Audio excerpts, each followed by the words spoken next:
I'm going to take a little poll. Maybe you could just tell me, before this upheaval happened and this violence started in the park, before the police waded in with their billy clubs and ignited something, did you predict, did you believe that there was a tension and a seething underneath the surface in Turkey that was of the magnitude that we have seen manifest itself since that ignition point? Did you think that this could happen? Just give me a yes or no. Mr. Ambassador? Yes. Yes. Not the timing. Not the timing. What was that now? Yes, but not the timing. Yes, but not. Okay, go ahead. Yes for the resentment, no for the timing. Yes, with some objection. Oh, my gosh. All right. Thank you for that. I will have to tell you, I didn't. So you guys are a lot smarter than over there and than those of us who are up here. That's why we're having you testify.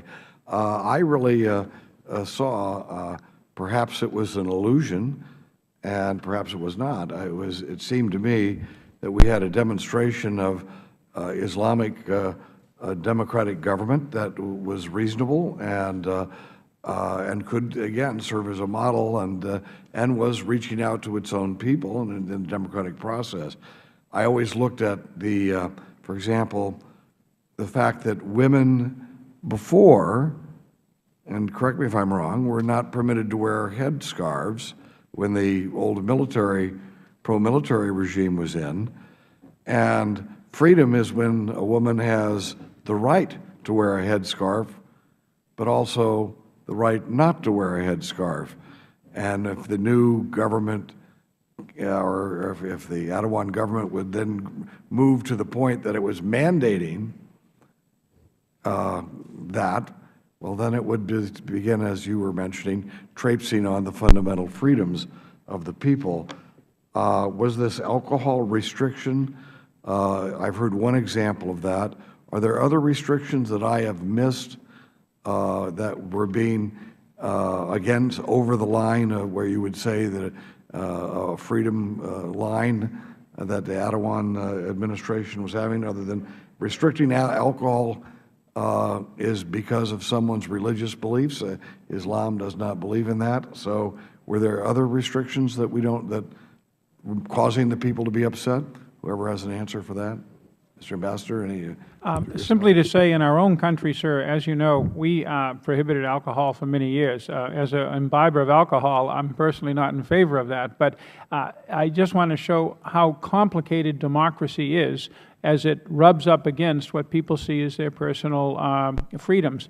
And thus, I would segregate this from religion in general, or the specific religion of Islam, and simply state that this struggle between totalitarian or authoritarian thought processes, even with a majority government, and minority rights, we've seen all over the world in many different kind of countries, as countries, including many of our allies, Korea, Taiwan, Thailand, evolve, and that's what we're seeing. Well, did we see in this regime for the last 10 years, was there a violation of people's freedom of speech, for example? Mr. Ustan? Ustan, yes. There are no laws that were passed about restricting freedom of speech in Turkey, and there are very harsh criticism of the government in newspapers and TVs and everywhere.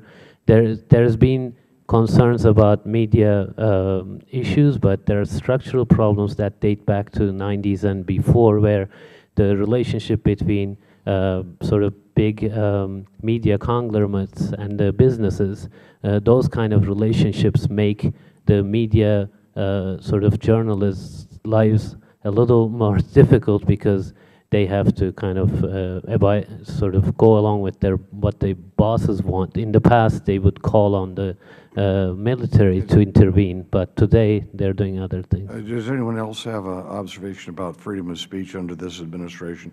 Yes, sir, and then we'll go with you. I will defer to the Turkish journalist. Okay.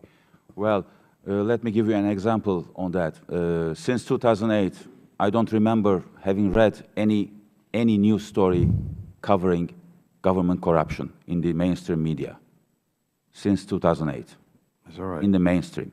So Is that because they've eliminated all government corruption there? so it means, does it mean that Turkey, there is no corruption existing? I don't think so.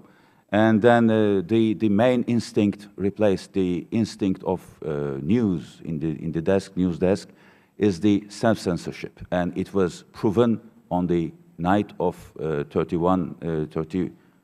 31, when there was a historical events in Istanbul streets, a few hundred meters away. TV channels were broadcasting, one TV channel was broadcasting a live debate about schizophrenia, and the other one was, well, broadcasting a serial or document on Well, penguins. let's just note without for the record that, interrupting the let me just note for the normal. record, I did ask for some recommendations from the Turkish embassy, and they were very gracious in recommending at least one witness for us today, and I appreciate that very much, who they thought would be adding to the discussion, and that witness has added to the discussion. Are there journalists in jail right now? And then I'll have one more question and go to my ranking member. Are there journalists in jail right now in Turkey? Yes. May I again answer this question, please? Because I am IPI National Committee Chairman, and I am a press freedom activist also. All right. And there are more than 60 journalists now in jail in Turkey. Say that again, ma'am? 60 journalists. 60? More than 60. And they are mostly pro-Kurdish journalists. They are mostly pro-Kurdish journalists. And there is a discussion on them. Maybe Mr. Üstün can answer, I don't know. But there are, according to OSCE and other international organizations defending freedom of the press, there are more than 60 journalists Okay, Dr. in Üstün, jail. you have something to say? I have this in my testimony as well. We have an unfortunate anti-terror law in Turkey. Because of the terror environment, we have a law that's quite makes it difficult to further democratization. Judicial system is still archaic, and this anti-terror law, basically, if you're praising the PKK organization, then you could be subject to detention and jail time. But this was changed very recently. Fourth reform package passed in the parliament, which basically makes the praising of the PKK organization not a crime. So going forward, that's going to help. But as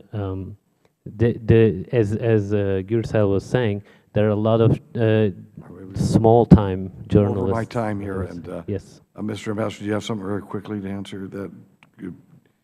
Freedom No, of as our speech? colleagues have said, it's been a tension.